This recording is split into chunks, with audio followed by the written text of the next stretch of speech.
හැමෝටම සුබ දවසක්. ඉතින් අද අපි මේ වීඩියෝ එකෙන් සාකච්ඡා කරන්න බලාපොරොත්තු වෙන්නේ chapter 9 වල sampling and sampling distributions වල දෙවෙනි part එක. එතකොට පළවෙනි වීඩියෝ එකෙන් අපි sampling ගැන කතා කරා. නියැදීම කියන්නේ මොකක්ද සහ ඊට සම්බන්ධ න්‍යායාත්මක කරුණු කිහිපයක් සාකච්ඡා කරා. දැන් කතා කරන්න තියෙන්නේ නියදුම් ව්‍යාප්ති sampling distributions. ඒතර මේක තමයි මේ පාඩමේ වැදගත්ම කොටස සහ ගණිතමය ගැටලු අහන්න පුළුවන් කොටස. එතකොට sampling distributions යටතේ අපිට ප්‍රධාන වශයෙන් sampling distribution of sample mean and sampling distribution of sample proportion නියදි මධ්‍යයන්යන්ගේ නියදුම් ව්‍යාප්තිය නියදි සමානුපාතයන්ගේ නියදුම් ව්‍යාප්තිය කියන නියදුම් ව්‍යාප්ති දෙක කතා කරන්න තියෙනවා.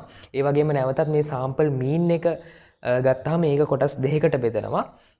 ඒ කියන්නේ සංගහණය ප්‍රමත අවස්ථාවලදී කොහොමද අපි sample mean එකට අදාළ sample distribution එක අර්ථ දක්වන්නේ. ඒ වගේම සංගහණය ප්‍රමත නොවන අවස්ථාවලදී සහ ඒ අවස්ථාවේදීම n 30ට වඩා වැඩි අවස්ථාවලදී අපි කොහොමද sample mean එකට අදාළව ඒ ව්‍යාප්තිය ගොඩනගන්නේ. එතකොට මෙතනදී අපි කතා කරනවා මධ්‍ය සීමා ප්‍රමේය කියලා න්‍යායක්. අතන sampling distribution of sample proportion කියන එක එහෙම දෙකට බෙදෙන්නේ නැහැ. ඒක සරලව කෙලින්ම අපිට sample distribution of sample proportion කියන එක අර්ථකථනය කරන්න පුළුවන්. එතකොට මේ ව්‍යාප්ති වලට අදාළව තමයි අපිට විභාගෙදි ගණන් එන්නේ. එතකොට මේ තියෙන දෙබදුම් සුචි අනුව අපි තීරණය කරන්න ඕනේ මොන ව්‍යාප්තියකට සම්බන්ධ ගානක්ද, sample mean එකට සම්බන්ධ එකක්ද, sample proportion එකට සම්බන්ධ එකක්ද, sample mean එකට සම්බන්ධ එකක් නම් ඒ සංගහණය මොන වගේ එකක්ද, සංගහණය ප්‍රමතද නැද්ද, ඒ කියන එක තීරණය කරන්න ඕනේ. ඒතර මේක ඔළුවේ තියා ගැනීම ඉතාමත් වැදගත් වෙනවා. එතකොට මේක සාකච්ඡා කරන්න කලින් මේ එක ව්‍යාප්තීන් ගැන සාකච්ඡා කරන්න කලින් අපි මුලින්ම දැනගන්න ඕන දෙයක් තමයි පරාමිතීන් සහ සංඛ්‍යාතීන් කියන එක. එතකොට පරාමිතියක් කියන්නේ මම කලින් වීඩියෝ එකක කියලා තියෙනවා පළවෙනි වීඩියෝ වල පරාමිතියක් කියලා කියන්නේ සංගහණයේ අඩංගු කිසියම් ලාක්ෂණිකයක් විස්තර කරන මිනුමකට. උදාහරණයක් විදිහට සංගහන මධ්‍යයන්නේ μ, සංගහන විචලතාවය සිග්මා වර්ගය, සංගහන සමානුපාතය කැපිටල් P. සංඛ්‍යාතියක් ස්ටැටිස්ටික් එකක් කියලා කියන්නේ නියදී අඩංගු කිසියම් ලාක්ෂණිකයක් විස්තර කරන මිනුමකට. නියදි මධ්‍යයන්නේ x bar, නියදි විචලතාවය s වර්ගය, නියදි සමානුපාතය සිම්පල් p. ඊළඟට අපි බලමු මොකද්ද මේ නියදුම් ව්‍යාප්තියක් කියන්නේ sampling distribution එකක් කියලා කියන එක. එතකොට අපි ඒක උදාහරණකින් පැහැදිලි කරගමු. දැන් හිතන්න පන්තියක ළමයි 50ක් ඉන්නවා. මේ ළමයි 50න් ගණිතයට ගත්ත ලකුණු ප්‍රමාණයන් තියෙනවා. එතකොට අපි කියනවා මේ ළමයි 50න් ඒකක 5ක් වෙච්ච නියදියක් තෝරගෙන ළමයි 5ක් වෙච්ච නියදියක් තෝරගෙන ඒ නියදීන් වල නියදි මධ්‍යයනය ගණනය කරන්න, නියදි සමානුපාතය ගණනය කරන්න. එතකොට දැන් අපි හිතමු අපි මුලින්ම නියදි මධ්‍යයනය ගැන කතා කරමුකෝ. දැන් ළමයි 50ක් ඉන්න සංගහණයකින් ඒකක 5ක් ළමයි 5ක් වෙච්ච නියදීන් ගන්න කියනවා. එතකොට දැන් අපි හිතමු මම ඒ ළමයි 50කින් ඒක ළමයි 5 දෙනෙක් තෝරගන්නවා. තව කෙනෙක් ඒ ළමයි 50කින් ළමයි 5 දෙනෙක් තෝරගන්නවා. ඔය විදිහට ඒ ළමයි 50 දෙනා ඇතුලෙන් ඒකක 5ක නියදියක් තෝරගන්න කිව්වහම විවිධාකාරයේ නියදීන් තෝරගන්න පුළුවන් ළමයි 5ක් වෙච්ච. නියදීන් රාශියක් තෝරගන්න පුළුවන්. එතකොට මේ නියදී අපි හිතමු නියදී 10ක් තෝරගත්ත කියලා. 10 දෙනෙක් නියදි 10ක් තෝරගත්ත කියලා. ළමයි 5 නියදීන් 10ක් තෝරගන්නවා. එතකොට ඒ නියදීන් වලට අදාළ නියදි මධ්‍යයන්ය ගණනය කරන්න පුළුවන්. එතකොට නියදි මධ්‍යයන්යන් 10ක් එනවා.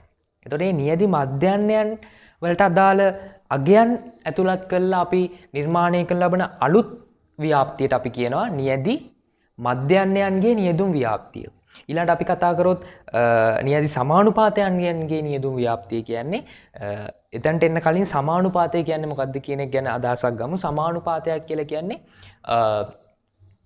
යම්කිසි අගයකට සාපේක්ෂව ඉදිරිපත් කරන අගයක්. මුළු අගයකට සාපේක්ෂව ඉදිරිපත් කරන අගයක්. උදාහරණයක් විදිහට අපි හිතමු සංගහනයක් තියෙනවා. ඒකේ ඔක්කොම පුද්ගලයෝ 100ක් ඉන්නවා. එතනින් 60ක් පිරිමි 40ක් කාන්තා. එතකොට ඒ සංගහනයේ පිරිමින්ගේ සමානුපාතය කිව්වොත් අපිට කියන්න පුළුවන් 100න් 60යි. 0.6යි. කාන්තාවන්ගේ සමානුපාතය කිව්වොත් 0.4යි. 100න් 40යි. එතකොට සමානුපාතය කියන්නේ මුළු ඒකක ගණනට සාපේක්ෂව අපි කතා කරන ඒ විචල්‍යයට අදාළ ඒකක ප්‍රමාණය. එතකොට මේ නියදි මධ්‍යයන්යට අදාළ නියදි ව්‍යාප්තිය ගත්තත් නියදි සමානුපාතයට අදාළ නියදුම් ව්‍යාප්තිය ගත්තත් ඒකේ පොදු අදහස එහෙම නැත්නම් නියදුම් ව්‍යාප්ති කියන එකේ පොදු අදහස තමයි අපි සංගහණයෙන් තෝරගන්න එක හා සමාන නියදීන් වලට අදාළ ඒ නියදි සංඛ්‍යාතිය එක්කෝ නියදි මධ්‍යයන්නේ එහෙම නැත්නම් නියදි සමානුපාතය ලබා ගන්නා විවිධ අගයන්. ඒ කියන්නේ නියදි කිහිපයක් අපිට තෝරගන්න පුළුවන්.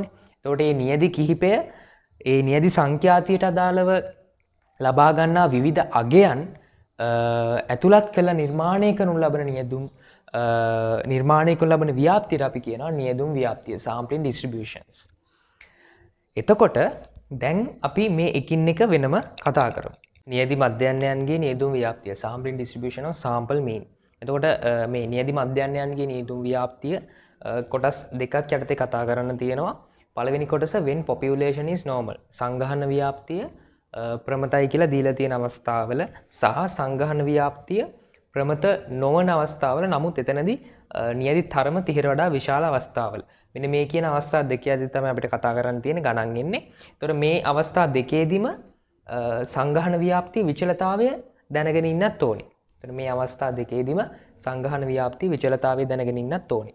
එතකොට පළවෙනි පොයින්ට් එක සංගහන ව්‍යාප්තිය ප්‍රමතයි කියලා දන්නවා ඒ වගේම විචලතාවයක් දන්නවා.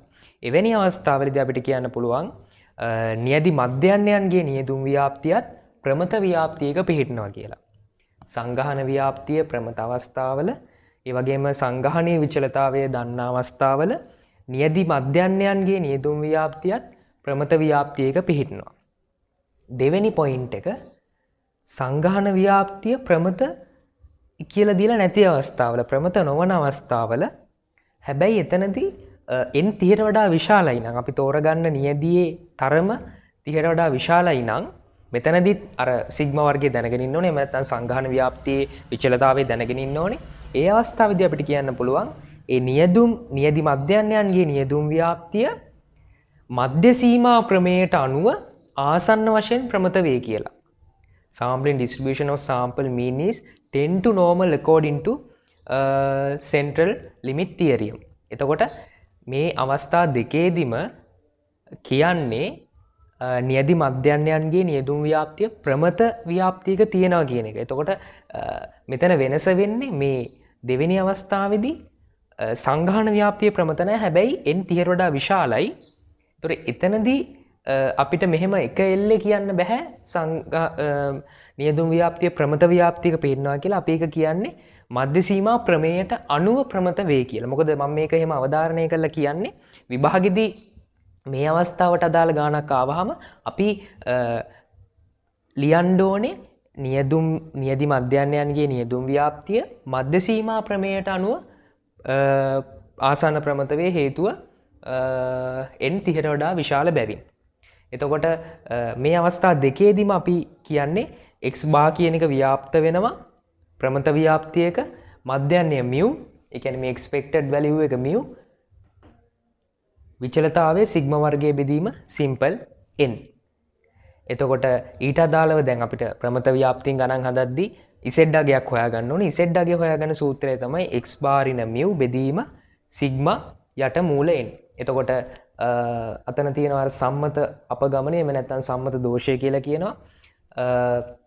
මේ නියදි මධ්‍යයන්යන්ගේ නියදුම් ව්‍යාප්තියට අදාළ සම්මත අපගමනය සම්මත දෝෂය වෙන්නේ සිග්මා බෙදීම මූල n. මොකද වේරියන්ස් එක සිග්මා වර්ගයේ බෙදීම n.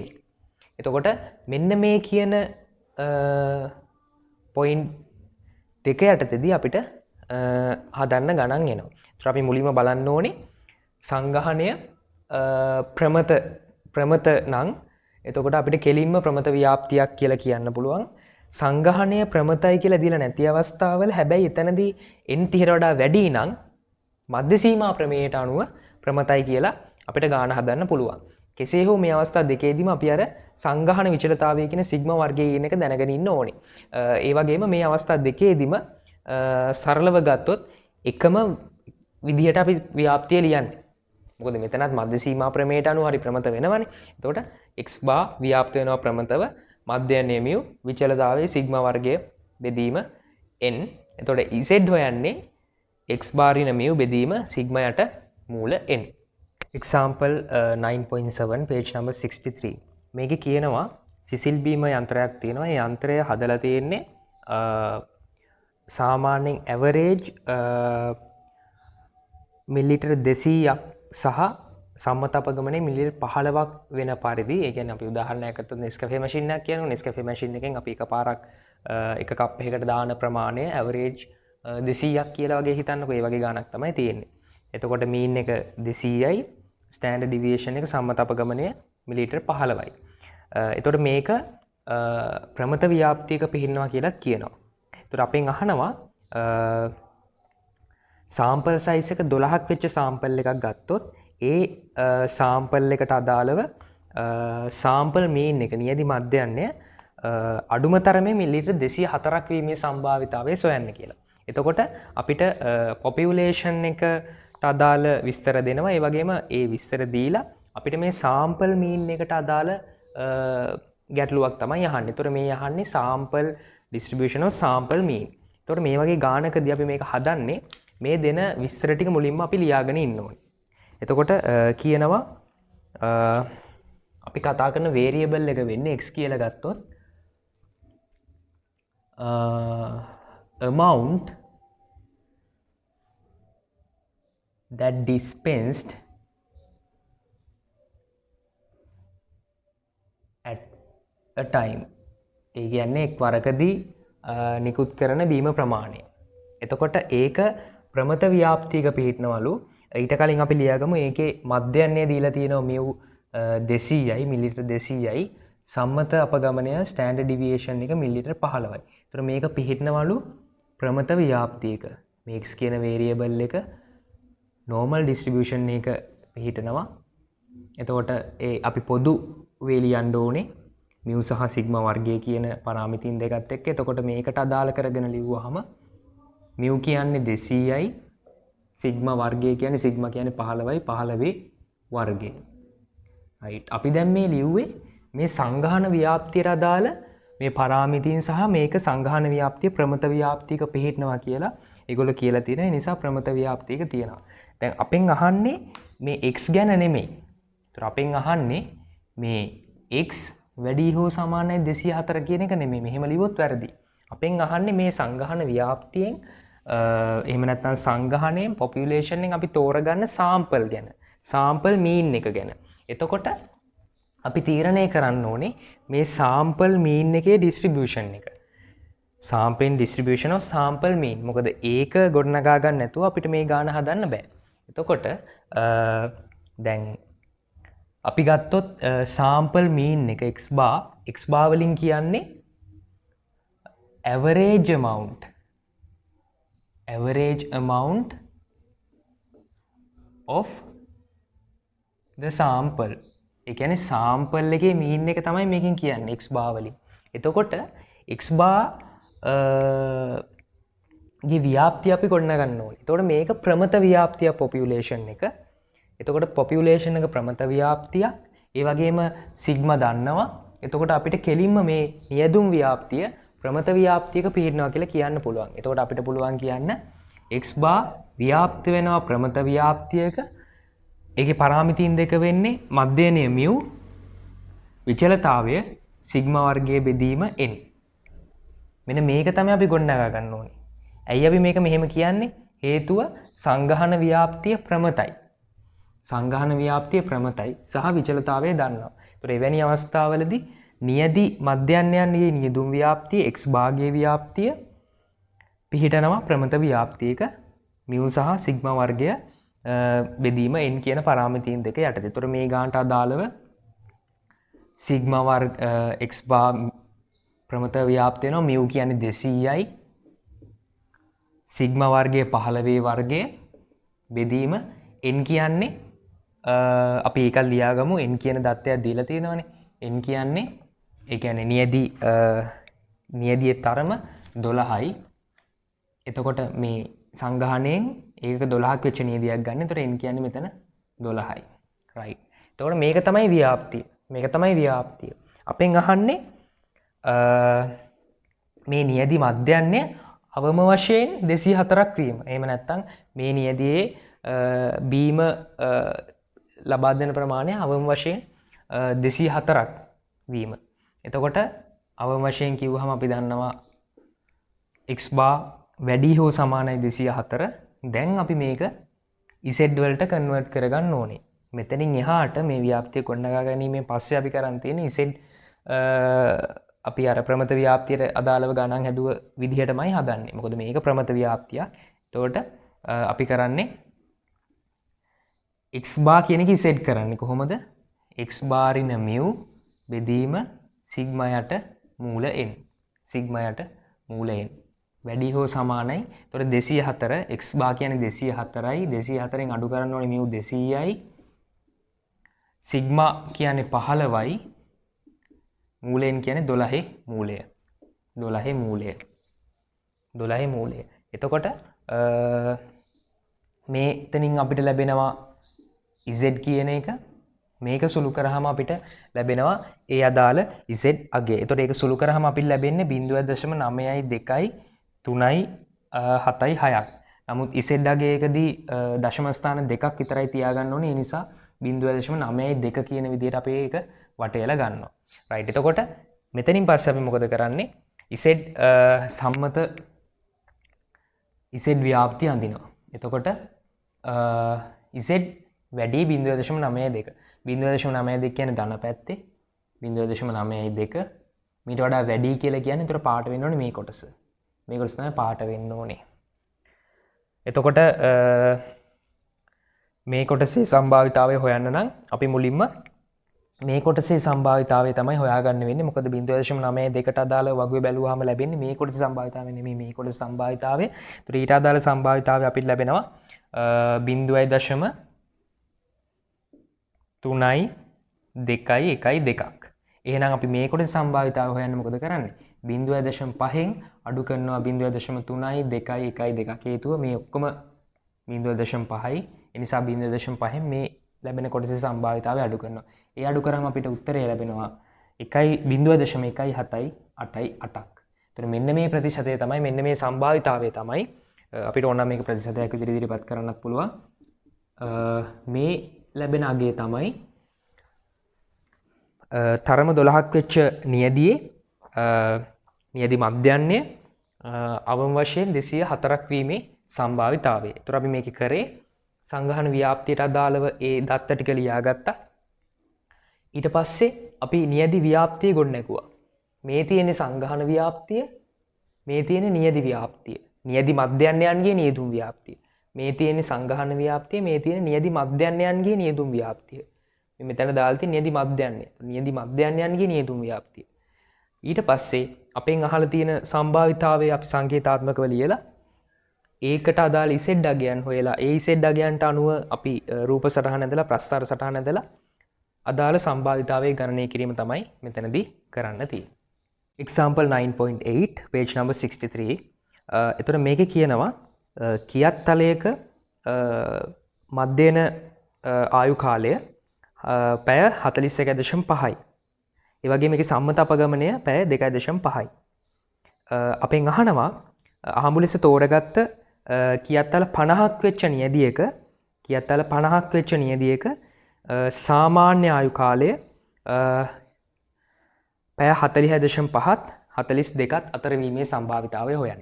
එතකොට මේකෙදිත් මේ අහන්නේ අර සංගහණයෙන් තෝරගන්න නියදියකට අදාළ නියදි මධ්‍යයනය ගැන තමයි අහන්නේ. එතකොට අපි නියදි මධ්‍යයනය නියදි මධ්‍යයනයන්ගේ නියදුම් ව්‍යාප්තිය තමයි ගොඩනගන්න ඕනේ. right. එතකොට අපි දැන් මේ දත්ත ටික ලියාගත්තොත් x කියලා ගමු. ඒ සංගහනයේ තියෙන විචල්්‍යය ඒ තමයි x කියලා කියන්නේ lifetime of a saw blade. lifetime of a saw blade. එතකොට ඒකේ මධ්‍යයනය mu පැය 41.5යි සම්මත අපගමනය sigma 2.5යි. එතකොට මේකේ කියලා නැහැ මේ සංගහන ව්‍යාප්තිය ප්‍රමතයි කියලා. දැන් කලින් අපි කරපු ගානේදී සංගහන ව්‍යාප්තිය ප්‍රමතයි කියලා දීලා තිබ්බා. ඒ නිසා අපි x ප්‍රමතව ව්‍යාප්ත වෙනවා mu සහ sigma වර්ගය එහෙම කියලා ලියනවා. හැබැයි මෙතනදී අපිට එහෙම ලියන්න බෑ හේතුව සංගහන ව්‍යාප්තිය ප්‍රමතයි කියලා දීලා නැහැ. සංගහන ව්‍යාප්තිය ප්‍රමතයි කියලා දීලා නැහැ.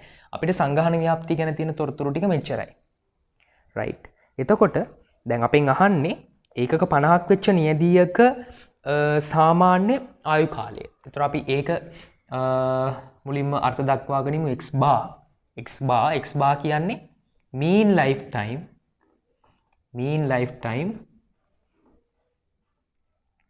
of the sample. නියදියේ මධ්‍යයන්නේ තමයි මේ x bar වලින් කියන්නේ. ඒකක 50ක් වෙච්ච නියදියේ මධ්‍යයන්නේ. එතකොට දැන් අපිට මේකේ නියදුම් ව්‍යාප්තිය හොයාගෙන ඉන්න ඕනේ ගාන හදන්න. එතකොට නියදුම් ව්‍යාප්තිය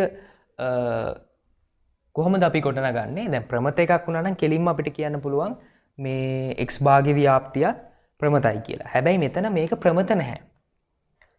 එතකොට අපි ලියාගත්තොත් n වලගේ n 50යි.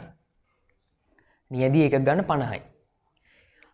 දැන් අපි අර කලින් කතා කරපු sample distribution of sample mean කියන එකේදී අපි point දෙකක් කතා කරා.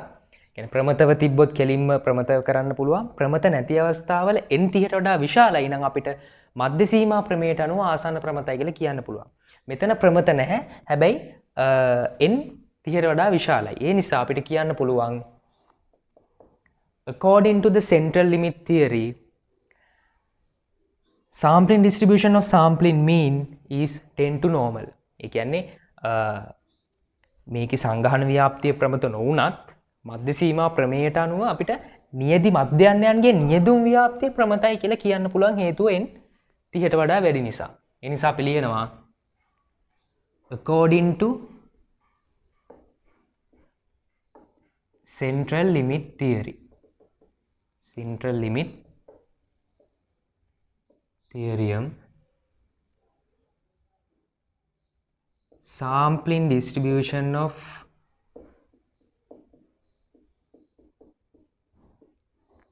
sample mean is 10 to normal. අපි මේක සිංහලෙන් කිව්වොත්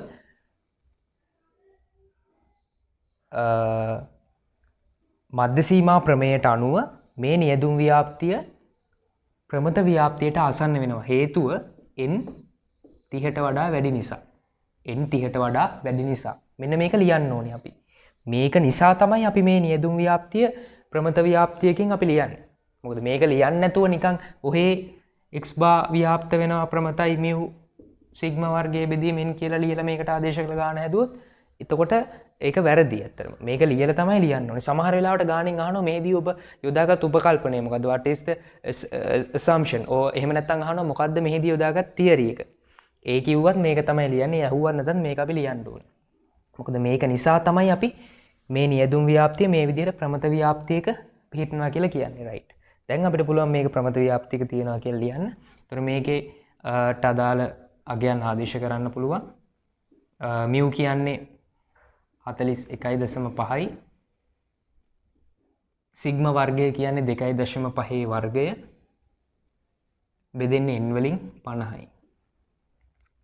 right. එතකොට මේක තමයි ව්‍යාප්තිය. මේ තමයි නියදුම් ව්‍යාප්තිය. මේ ව්‍යාප්තියෙන් තමයි ගාන හදන්න තියෙන්නේ. එතකොට අපෙන් අහන්නේ x bar 46.5ට වඩා වැඩි වීම සහ 42ට වඩා අඩු වීම.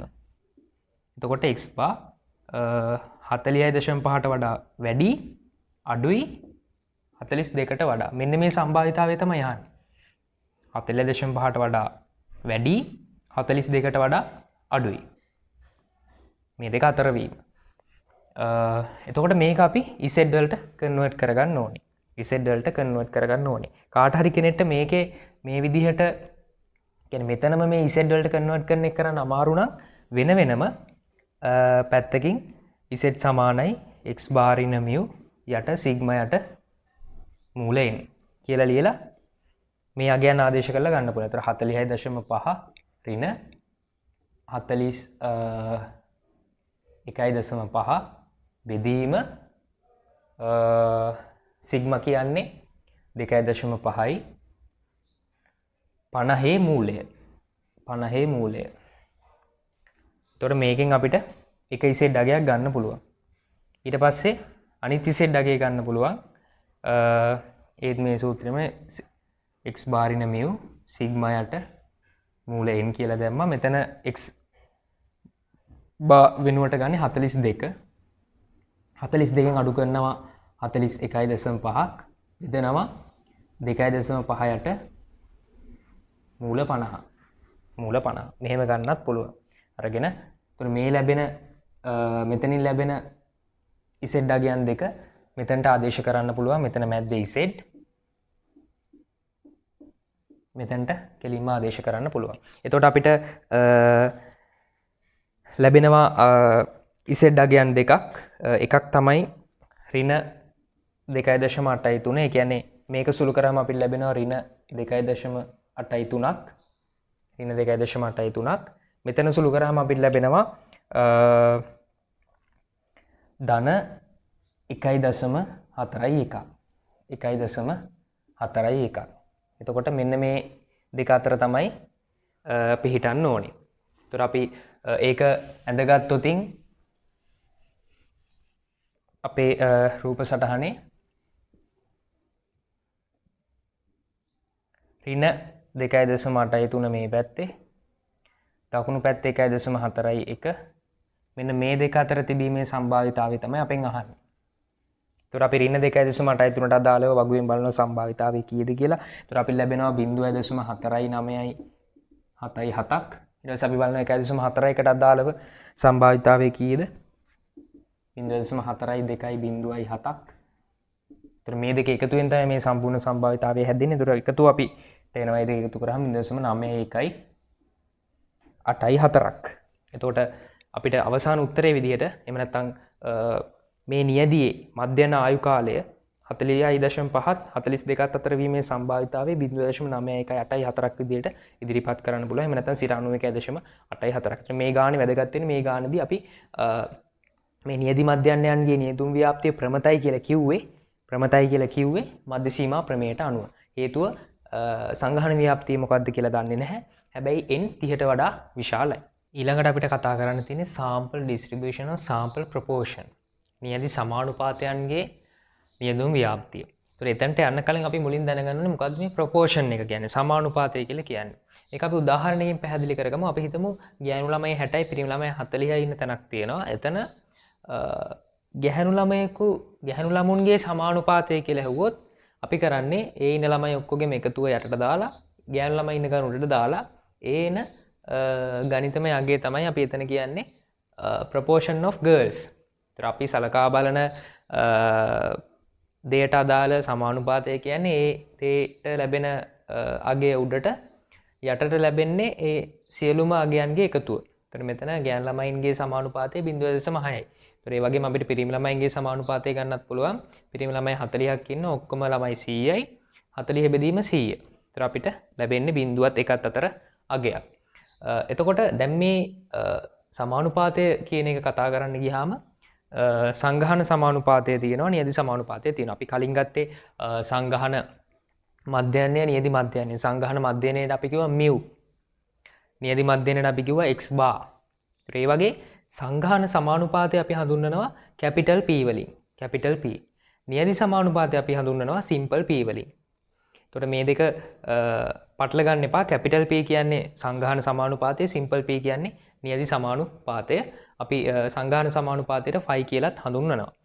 එතකොට මේ සංකේත ආශ්‍රයෙන් තමයි අපි මේ sampling distribution of sample proportion කියන එක ඒ ව්‍යාප්තිය ගොඩනගන්නේ. එතකොට දල වශයෙන් සමානුපාතයක් කියලා කියන්නේ යම්කිසි මුළු අගයකට සාපේක්ෂව අපි කතා කරන ඒ විචල්‍යයට අදාළ එහෙම නැත්නම් ඒ අපි කතා කරන සිද්ධියට අදාළ අගය උඩට දාලා හොයන ගණිතමය අගය. අපිට දැන් සමානුපාතය කියන සංකල්පය ගැන යම්කිසි අදහසක් තියෙනවා. එතකොට මේ අදහසත් එක්ක අපි නියදි සමානුපාතයන්ගේ නියදුම් ව්‍යාප්තියට sampling distribution of sample proportion. එතකොට සංගහන ව්‍යාප්තිය කුමක් වුවත් නියදි සමානුපාතයන්ගේ නියදුම් ව්‍යාප්තිය ප්‍රමත ව්‍යාප්තියක පිහිටනවා කියලා අපිට කියන්න පුළුවන්. එතකොට ප්‍රමත ව්‍යාප්තියකට අදාළව මේක ගණනය කිරීම කරන්න පුළුවන්. එතකොට ප්‍රමත ව්‍යාප්තියට අදාළව ප්‍රමත ව්‍යාප්තියේ mu සහ sigma වර්ගය තියෙන්න ඕනේ. එහෙම නැත්නම් මධ්‍යනය සහ විචලතාවය තියෙන්න ඕනේ. එතකොට මේ නියදි සමානුපාතයන්ට අදාළව මධ්‍යනය වෙන්නේ සංගහන සමානුපාතය. මෙතනට අපි දාන්න වෙන්නේ සංගහන සමානුපාතය. capital P. එතකොට විචලතාවය වෙන්නේ capital P එකරින P බෙදීම simple n. ඒ කියන්නේ සංගහන සමානුපාතය වැඩි කරන්න ඕනේ එකරින සංගහන සමානුපාතයෙන් බෙදන්න ඕනේ නියදි තරමේ. එතකොට මේකේ සම්මත අපගමනය එහෙම නැත්නම් සම්මත දෝෂය මේ විචලතාවයේ වර්ගමූලය. එතකොට p එකරින p බෙදීම n වල සම්පූර්ණ වර්ගමූලය. එතකොට මෙන්න මේ විදිහට තමයි අපි ව්‍යාප්තිය ලියන්නේ. එතකොට මෙතන p කියන්නේ නියදි සමානුපාතය. නියදි සමානුපාතය ව්‍යාප්ත වෙනවා ප්‍රමතව. මධ්‍යනය සංගහන සමානුපාතය capital P. විචලතාවය p එකරින p බෙදීම n. එතකොට මේකෙත් අපි z අගය හොයාගන්න ඕනේ. ගණනය කිරීම කරන්න. එතකොට z අගය හොයන්නේ simple p ඍණ capital P බෙදීම සම්මත අපගමනය සම්මත දෝෂය. ඒ කියන්නේ p එකරින p බෙදීම n ඒකේ සම්පූර්ණ වර්ගමූලය. එතකොට මේ මෙතන capital P සහ simple p වෙනස් කරගන්න මම මේ capital P එන තැන්වලදී උදින් පොඩි ඉරක් ගහලා තියෙනවා. එතකොට simple p කියන්නේ නියදි සමානුපාතය, capital P කියන්නේ සංගහන සමානුපාතය. එතකොට ඕනම අවස්ථාවකදී මේ නියදි සමානුපාතයන්ගේ නියදුම් ව්‍යාප්තිය මෙන්න මේ ප්‍රමත ව්‍යාප්තියක පිහිටනවා. මෙන්න මේ පාරාමිතීන් දෙකත් එක්ක z අගය හොයන්නේ මෙන්න මේ සූත්‍රයෙන්. දැන් අපි බලමු අපි කොහොමද මේ නියදි සමානුපාතයන්ගේ නියදුම් ව්‍යාප්තියට අදාළ ගණනය කිරීමක් කරන්න කියන එක. example 9.9 page number 64. මේක කියනවා යකඩ වැඩ කරන නිෂ්පාදකයෙක් ඉන්නවා. මෙයා ඇන නිෂ්පාදනය කරනවා. මෙයා නිෂ්පාදනය කරන ඇන වලින් 103ක් දෝෂ සහිතයි. අන්න 103ක් දෝෂ සහිතයි. ඒ කියන්නේ මෙතන කියන්නේ සමානුපාතයක් ගැන. එතකොට 103ක් දෝෂ සහිතයි කියන්නේ 97ක් දෝෂ රහිතයි. එතකොට සමානුපාත දෙකක් තියෙනවා. අපිට අදාළ වෙන්නේ මේ දෝෂ සහිතයි කියන සමානුපාතය. ඒ වගේම අපි ගත්තොත් ඒකක 300 ගැන 300ක සාම්පල් එකක් අපෙන් අහනවා මේ යන 300 සාම්පල් එකේ නියදි සමානුපාතය. එහෙම නැත්නම් මේ යන 300 සාම්පල් එකේ දෝෂ සහිත යන තිබීමේ සමානුපාතය 0.02ක් 0.035 අතර වීමේ සම්භාවිතාවය හොයන්න කියලා. එතකොට සමානුපාතයට අදාළව නියදියට අදාළව මේ තියෙන්නේ නියදි සමානුපාතයන්ගේ නියදුම් ව්‍යාප්තියට අදාළ ගාණක්. එතකොට මේක අපි මුලින්ම අර කලින් ගණන් වල වගේම මේ දීලා තියෙන තොරතුරු ටික ලියා ගන්න ඕනේ. විශේෂයෙන්ම සංගහනයේ දීලා තියෙන තොරතුරු ටික. එතකොට මෙතන කතා කරන්නේ සංගහනයේ මොන විචල්්‍ය ගැනද? දෝෂ සහිත ඇන ගැන. defective nails ගැන. එතකොට x කියන්නේ defective nails. එතකොට සංගහන සමානුපාතය capital P දීලා තියෙනවා 103යි. 103යි. ඒ කියන්නේ 0.03යි. අපි මේක දශම සංඛ්‍යාවක් විදිහට අරව ගන්න ඕනේ. මොකද ගානට අපි ආදේශ කරන දශම සංඛ්‍යාවක් විදිහට. ඒ වගේම නියදි තරම දීලා තියෙනවා 300යි. right. එතකොට දැන් අපි මෙතන ගොඩනගන්න ඕනේ නියදි සමානුපාතයන්ගේ නියදුම් ව්‍යාප්තිය. ඊට කලින් අපි simple p කියන එක අර්ථ දක්වාගෙන ඉන්න ඕනේ. මෙතනදී නියදි සමානුපාතය කියන්නේ proportion of defective nails in the sample. මේ sample එකේ තියෙන දෝෂ සහිත ඇනවල සමානුපාතය තමයි simple p කියලා කියන්නේ. එතකොට සංගහන ව්‍යාප්තිය කුමක් වුවත් අපි කිව්වා නියදි සමානුපාතයන්ගේ නියදුම් ව්‍යාප්තිය ප්‍රමත ව්‍යාප්තියක් වේ කියලා. එහෙනම් අපි ලියන්න පුළුවන් simple p ව්‍යාප්ත වෙනවා ප්‍රමත ව්‍යාප්තියක. ඒකේ මධ්‍යනය මොකද්ද? capital P. විචලතාවය capital P එකරින capital P බෙදීම simple n. එතකොට මේ ගානට අදාළ දත්ත ටික මේකට අපිට ආදේශ කරගන්න පුළුවන්. simple p ව්‍යාප්ත වෙනවා ප්‍රමත ව්‍යාප්තියක. capital P කියන්නේ සංගහන සමානුපාතය කියන්නේ 0.03යි. එතකොට විචලතාවය කියන එක ගන්න වෙන්නේ 0.03 වැඩි කිරීම 0.97 බෙදීම 300. මේක තමයි ගානට අදාළ නියදුම් ව්‍යාප්තිය. ඒ කියන්නේ නියදි සමානුපාතයන්ගේ නියදුම් ව්‍යාප්තිය. right. දැන් අපි බලන්න ඕනේ අපෙන් මොකක්ද අහන්නේ? අපෙන් අහන්නේ මේ නියැදි සමානුපාතය 0.02ට වඩා වැඩිවීම අනිත් පැත්තට 0.03ට වඩා අඩුවීම මොකක්ද නියැදි සමානුපාතය සිම්පල් p මේකේ සම්භාවිතාවය තමයි අහන්නේ මෙන්න මේක තමයි අපි හොයන්න ඕනේ මේක තමයි අපි හොයන්න ඕනේ එතකොට මේක අපි හොයන්නේ කොහොමද මේක හොයද්දී අපි z අගයන් හොයාගෙන ඉන්න ඕනේ මුලින්ම z අගයන් හොයාගෙන ඉන්න ඕනේ එතකොට අපි z අගයන් හොයන්නේ කොහොමද z අගයන් අපි හොයනවා ඒ සූත්‍රය තමයි නියැදි සමානුපාතයට අදාළ z අගයන් හොයන්නේ සිම්පල් p ඍණ කැපිටල් P බෙදීම කැපිටල් P එක ඍණ කැපිටල් P බෙදීම n මේ සම්පූර්ණ එකේ වර්ගමූලය සම්පූර්ණ එකේ වර්ගමූලය එතකොට අපිට පළවෙනි z අගය හොයාගන්න පුළුවන් මෙතන සිම්පල් p වෙනුවට 0.02 ආදේශ කරනවා එකෙන් අඩු කරන්න ඕනේ 0.03ක් එක බෙදන්න ඕනේ 0.03 වැඩි කිරීම 0.97 බෙදීම 300 මේකේ සම්පූර්ණ වර්ගමූලය එතකොට අපිට ඒකේ සුළු කරාම අපිට ලැබෙන උත්තරේ ඍණ 1.0553ක් කොහොම ගානක් අපි ඉලක්කම් දෙකකට වට යන්න ඕනේ ආසන්න දශම ස්ථාන. එතකොට 0.1.02ක් පළවෙනි එක. රයිට් ඊළඟට අපි ඊළඟ z අගයත් හොයාගන්න ඕනේ. ඒතර අපි ඊළඟ z අගය හොයාගත්තොත් මේ සූත්‍රයටම ආදේශ කරන්න පුළුවන්. එතකොට මේ z1 z2 p ඍණ p capital P එක ඍණ p බෙදීම n right එතකොට z2 කියලා අපිට ගන්න වෙන්නේ 0.03.5 තමයි එතන p යගේ 0.03.5 මේකෙන් අඩු කරන්න ඕනේ 0.03ක් බෙදන්න ඕනේ 0.03 වැඩි කිරීම 0.97 300 මේ සම්පූර්ණ එකේ වර්ගමූලය. එතකොට එතනදී අපිට ලැබෙන වාගේ 0.5.7ක්.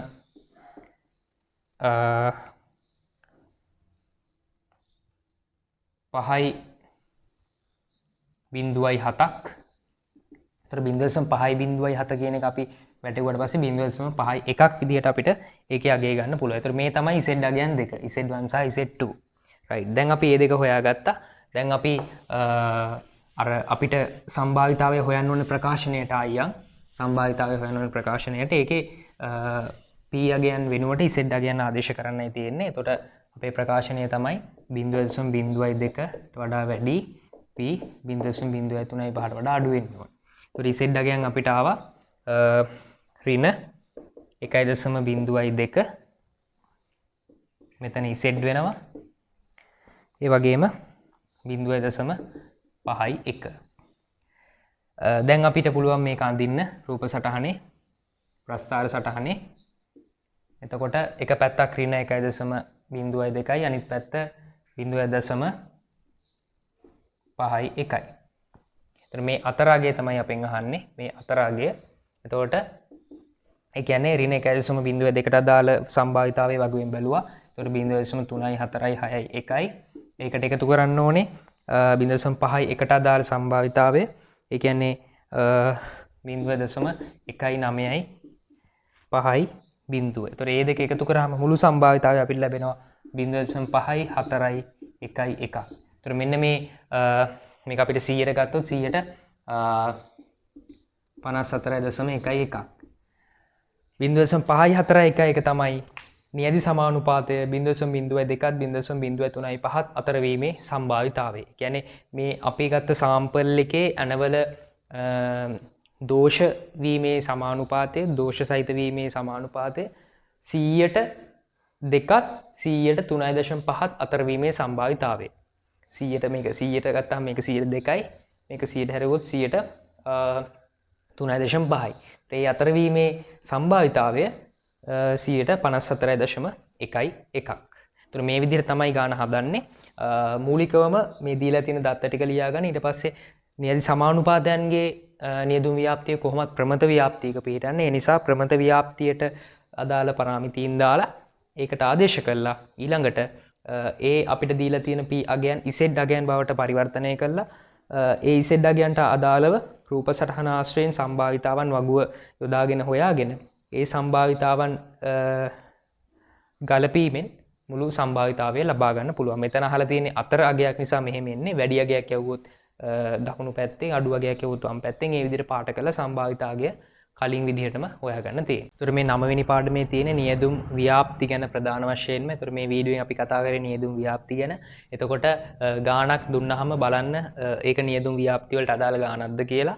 ඒතර නියදුම් ව්‍යාප්ති වලට අදාළ ගාණක් නම් බලන්න නියදී සමානුපාතයන්ගේ නියදුම් ව්‍යාප්තියද එහෙම නැත්නම් නියදී මධ්‍යයන්යන්ගේ නියදුම් ව්‍යාප්තියද අදාළ වෙන්නේ කියලා. නියදී මධ්‍යයන්යන්ගේ නියදුම් ව්‍යාප්තියට අදාළ වුණොත් බලන්න සංගහණය ප්‍රමතයි කියලා දීලා තියෙනවද කියලා. ප්‍රමතයි කියලා දීලා තිබ්බොත් අපිට නියදුම් ව්‍යාප්තිය ප්‍රමතයි කියලා කෙලින්ම හදන්න පුළුවන්. එතකොට ප්‍රමතයි කියලා දීලා නැත්නම් බලන්න n 30ට වඩා විශාලද කියලා. එතකොට n 30ට වඩා විශාල නම් මධ්‍ය සීමා ප්‍රමේයට අනුව ප්‍රමතයි කියලා නෝට් එකක් දාලා නියදුම් ව්‍යාප්තිය ප්‍රමත විදියට හදන්න පුළුවන්. එතකොට සමානුපාතයන්ගේ නියදුම් ව්‍යාප්තියක් දුන්නොත් ඒකෙදි සංගහණය ප්‍රමතද නැද්ද ප්‍රමත නැත්නම් n විශාලද එහෙම බල බල ඉන්න අවශ්‍ය වෙන්නේ නැහැ. මොකද සමානුපාතයන් ගානක් දුන්නොත් අපි කොහොමත් හදන්නේ ප්‍රමත ව්‍යාප්තියෙන්. ඒ නිසා ඒ කියන කරුණු ටික ඔළුවේ තියාගෙන මේ වගේ ගානක් දුන්නොත් හදන්න පුළුවන් වෙන්න ඕනේ.